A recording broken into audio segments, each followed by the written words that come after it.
If you were to look at the core of post narcissistic abuse trauma, in the heart of it, you will find that it is all about betrayal.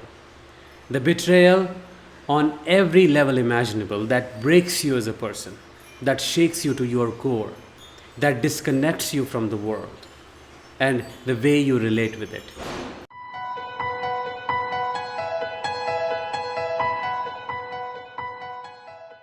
Hi, I am Danish, a narcissistic abuse recovery professional, and today in this episode I'll be talking about 5 undeniable signs that show you are experiencing betrayal trauma and you're suffering because of it. The number one sign is that you find it extremely hard to trust people, even those who are very close to you.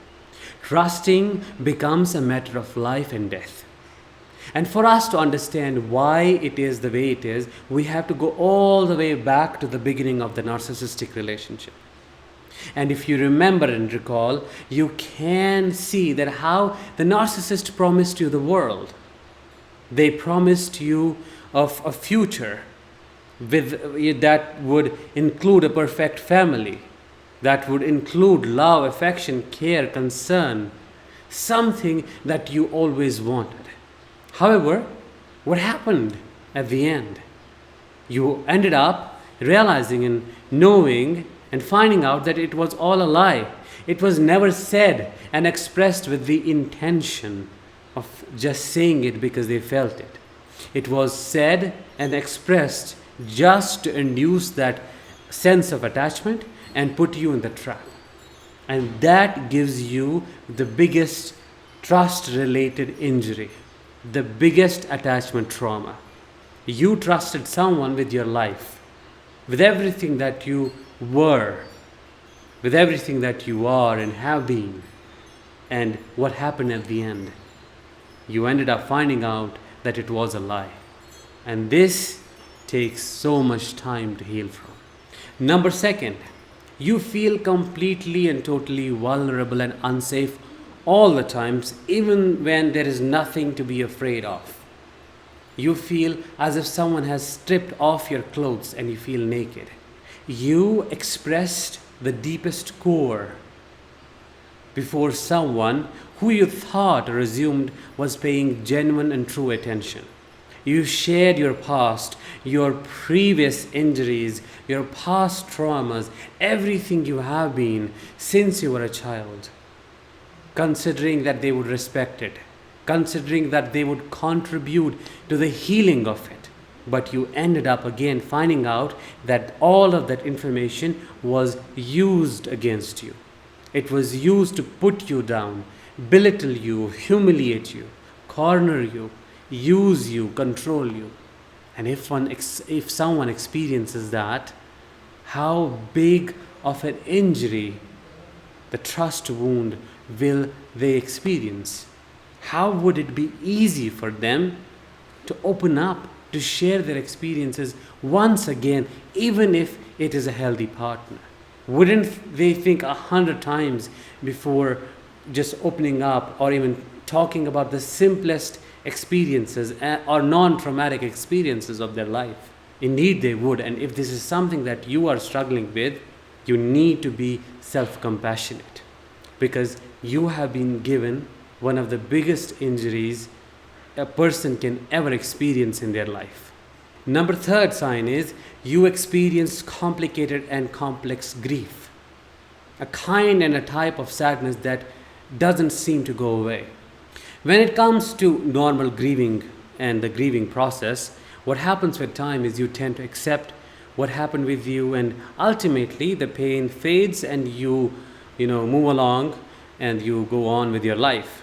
However, when it comes to healing from narcissistic abuse, experiencing betrayal trauma and experiencing this complex grief, this pain feels drowning. You feel that it doesn't go away, because with each day that passes, with each moment that passes, you end up realizing that this was also a lie, that was also a lie, and that puts you in the layers, the waves of deep sadness and depression.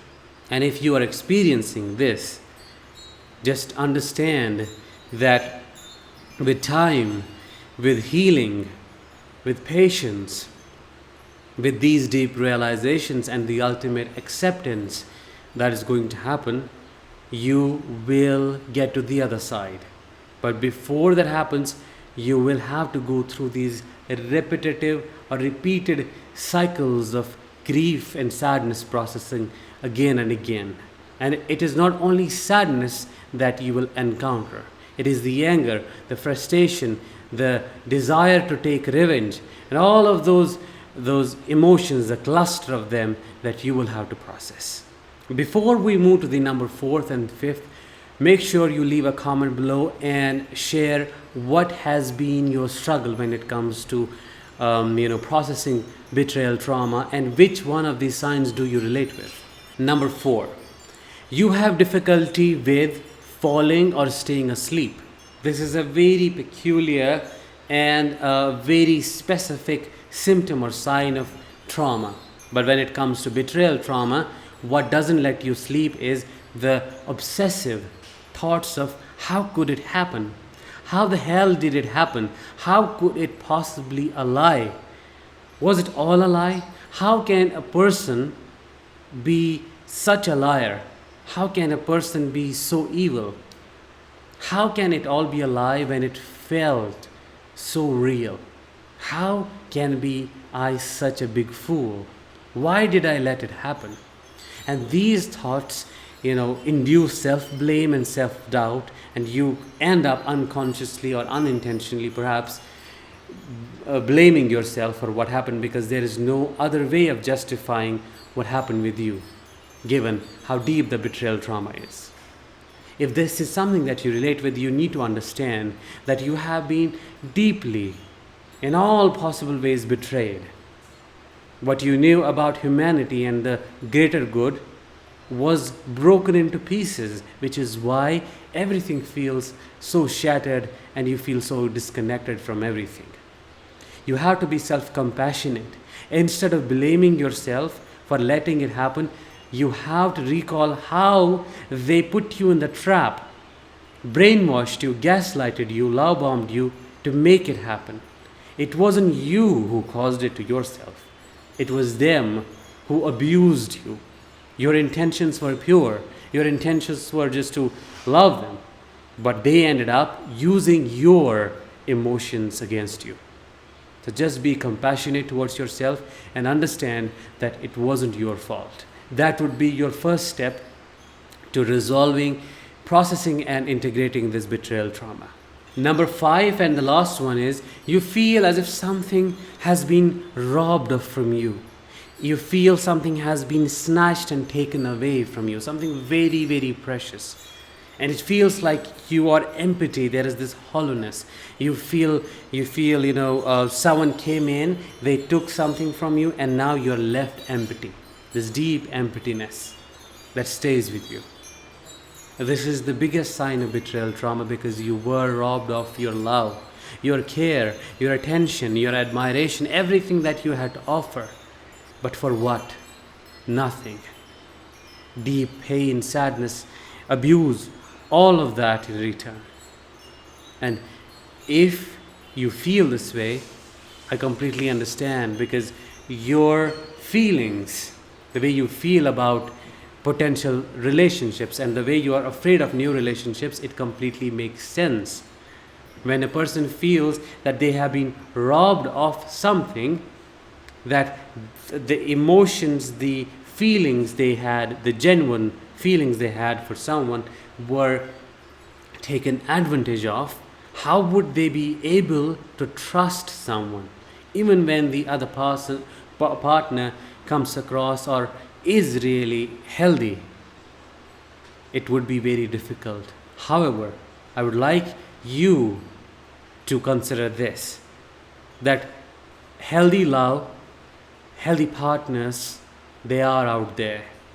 Indeed, you ended up with someone who was very toxic, who took the treasure from you.